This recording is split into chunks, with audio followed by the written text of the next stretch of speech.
মৃত্যুবরণ করবে। এখন আমরা যদি বলি কি আমরা কি মুসলমান না, কথাটা রাগ করে না ভাই, কি আল্লাহ কি বলছেন, মুসলমান না হয়ে মৃত্যুবরণ করো না, তাহলে নিশ্চয় আমাদের ঘাটতি আছে বোধহয়। অবশ্যই মুসলমানে আমাদের সেই পূর্ণাঙ্গ আমাদেরকে মানতে পারছেনি, যার কারণে আল্লাহ রাব্বুল আলামিন বলছে তাহলে তোমরা মুসলমান হও। মুসলিম আমাদের হতে হলে আমাদের পূর্ণভাবে জীবনযাপন করতে হবে। কিভাবে? আল্লাহ পাক পবিত্র কোরআনে বলছেন তোমরা কিছু অংশ কোরআনের অংশ কিছু মানবা কিছু মানবা না, তাকে হয় পূর্ণাঙ্গভাবে দাখিল হতে হবে। এসব পূর্ণাঙ্গভাবে দাখিল হতে। এখন ভাইরা আমাদেরকে বাংলার বুকে বলুন তো, ব্যাংকে কি লোন চলছে, সুদ ঘুষ চলছে, জেনা ব্যবসা চলছে, পিসিবি বিডিআর কি বলে টিভি টেলিভিশনে উলঙ্গ নাচ চলছে, তাহলে বাংলার বুকে কি ওয়াজ চলছে, মিলাদ মাহফিল চলছে, তাহলে কেন বন্ধ হচ্ছে না বলুন তো?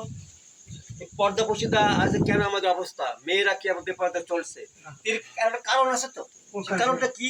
এখানে আল্লাহর আইন বাস্তবায়ন না থাকার কারণে মানে যতই ওয়াজ হোক নসিহত হোক আর ওয়াজ হোক হুজুরের বক্তব্য দিয়ে কোনো কাজ হচ্ছে না। তাহলে এখানে বন্ধ করার কি করতে হবে? আইন প্রয়োগ করতে হবে। সংসদে আমাদেরকে 313 কত আমার 300 সিট আছে, এই প্রায় 200 অর্ধেক হইলেও 151 যদি আমরা যদি সঠিকভাবে যদি আমাদের এই কাঙ্ক্ষিত মানুষগুলোকে যদি সংসদে পাঠাতে পারি, সেখানে এই মানুষের আইনকে লাঠি মেরে দিয়ে ওখানে আল্লাহর আইনটা বাস্তবায়ন হবে। আর আল্লাহর আইন বাস্তবায়ন করার প্রেক্ষাপটে একটা শুধু ঘোষণা হবে, আজ থেকে ব্যাংকের সব লোন বন্ধ, কি বলে সুদ বন্ধ হয়ে যাবে। তাই কেন বলেন? জেলা ব্যবসা বন্ধ হয়ে যাবে।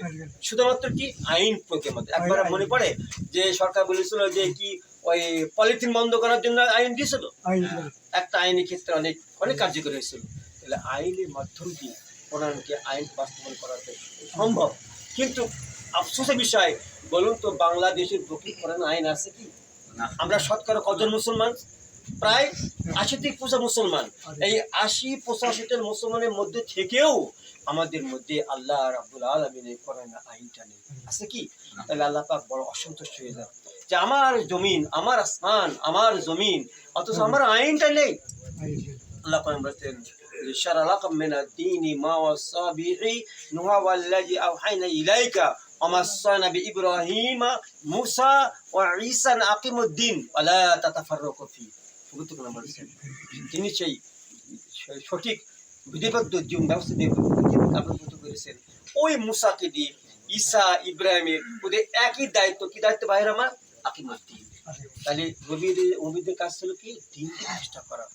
দিন মানে বাংলা আপনার যে মানুষের তৈরি যে আইন চলছে, এই আইনগুলোকে সরিয়ে দিয়ে আল্লাহর আইন বাস্তবায়ন করতে হবে। তাহলে কি হবে? সমাজের ভিতরে দুর্নীতি বন্ধ হবে, ঘুষ বন্ধ হবে, জেলা ব্যবস্থা বন্ধ হবে। বাংলাদেশের বুকে বলুন তো, ইতিপূর্বে আমাদের দুটি মন্ত্রী ছিল কিনা জানেন? আপনারা জানেন দুটি মন্ত্রী ছিল, একটা হচ্ছে সংস্করণ মন্ত্রী আল্লাহ মোহাম্মদ মুজাহিদ সাহেব, আর একটা শিবমন্ত্রী আমাদের যিনি জামাতের আমির ছিলেন মোহতারাম নিজামের সাহেব। আপনারা আমরা শুনেছি আমরা যে এই দর্শনা মিলে কোনোদিন লাভ দেখাতে পারেনি। চাটার দলেরা খেয়ে লুটিপুটি শেষ করে দিয়েছে। সেই দর্শনা মিলে লোকসান কাটিয়ে আমাদের মোহতারাম নিজামের সাহেব সেখানে মিলের লাভ দেখানো হয়েছে। আল্লাহ, 1 টাকার দুর্নীতি, 2 টাকার দুর্নীতি পাইনি খুঁজি। বলুন তো ভাই, আমরা যদি এরকম সৎ যোগ্য ক্ষুধাভীরু মানুষকে যদি সংসদে পাঠাই, ডিসি করতে পারি, এমপি করতে পারি, মিনিস্টার করতে পারি, আমার আপনার বাড়িতে আপনার আমানত পৌঁছে দেবে। আলহামদুলিল্লাহ, সঠিক কথা বলছি ভাইয়ের আমার, কারণ তার দায়িত্ব আছে। যেখানে আল্লাহর ভয় যা বিলীভ আছে, আমি জনগণের টাকা আত্মসাৎ করতে সে পারে না। পারে কি বলেন? জনগণের আত্মসাৎ করতে পারবে না, কারণ আল্লাহ তার ভয় দিলে আছে।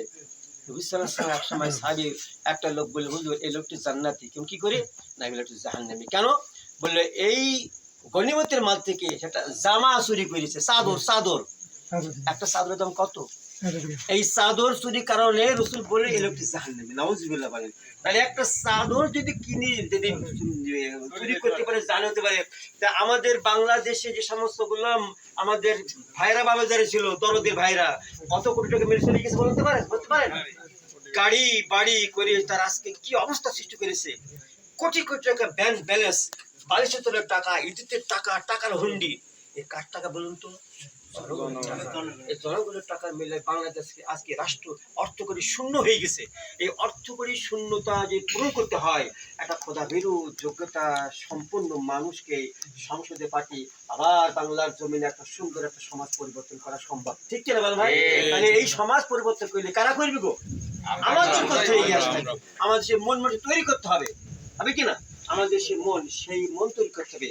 সেই যারা আমাদের আহ্বান করছে, আসো আমাদের দিকে আমাদের সমর্থন দাও, আমরা তোমাদের একটা কল্যাণময় সুন্দর সমাজ উপহার দেবো। তাহলে আমাদেরকে সেই লক্ষ্য নিয়ে আমাদের এগিয়ে যেতে হবে না? তাহলে এখন যদি আমাদের সঙ্গে নির্বাচন আসে, তাহলে বলুন তো, একটা ফাসেক ফুজার, একটা বেঈমান, যাদের নামাজ নেই, কালাম নেই, দিন ধর্ম নেই, ওরা আপনাদেরকে বড় বড় ওয়াজের কথা বলবে, লোভনীয় প্রস্তাব দেবে, দেবে কিনা? তারা আমার আপনার সামর্থ্য নিয়ে তারা এখানে বাংলাদেশকে রাজত্ব কায়েম করবে, মারেন করে করে খাবে করে। আর আমার একটা সমর্থনের বিনিময়ে ওরা যা পাপ কাজ করবো, ওই পাপের ফল আমাকে পেতে হবে। নাউজুবিল্লাহ। তাহলে আমাকে চাই ভাই যে ওই লোকটাকে সংসদে পাঠিয়ে ওরা দুর্নীতি করুক, মারেন ঘটে করুক, আর আমি আর পাপের ভাগী হই। এটাকে আমি চাই না কি ভাই না? তাহলে আমার যদি না চাই, তাহলে আসুন একটা কল্যাণমুক্ত সমাজ রাষ্ট্র যদি আমাদের করতে হয়, আমরা দুটো দলকে দেখলাম, রাগ করে না জানেন, আমি দেখলাম বিএনপিকে দেখলাম, বিএনপিকে দেখেন রাগ করেন ভাই, রাগ করেন না তো? বিএনপি বর্তমানে কার্যকলাপ এই একটা লোকে মেনে হচ্ছে সুন্দর ছিল, জিয়া রহমান সাহেব, যাই বলেন এখানে একটা সফল প্রেসিডেন্ট ছিলেন, তার আদর্শ ছিল অতি সুন্দর, কিন্তু তার চালাফেলারা কিন্তু বর্তমানে অন্য পর্যায়ে পৌঁছে গেছে। আমরা চাইনি জেনে শুনে আমরা এদেরকে সমর্থন দিতে পারি না। তাহলে আমাদেরকে সমর্থন দিতে গেলে একটা আমাদেরকে যারা চাচ্ছে এই বাংলার সবুজ বুকে রাজ প্রতিষ্ঠা হোক, দিন প্রতিষ্ঠা হোক। আপনারা সকলে জানেন ইব্রাহিম আলাইহিস সালামকে আগুনে পুড়িয়েছিল, জানেন তো? ইব্রাহিম আলাইহিস আগুনকে পুড়ি ফেললো, তখন ব্যাং পিসা ফিরে দিল, দাও দাও আগুন ধরছে, 1 মাইল আগুনের তেজ গতিবেগ, ব্যাঙের পোষা আগুন নেবে? কিন্তু নিজ ছিল সহি, নিজ ছিল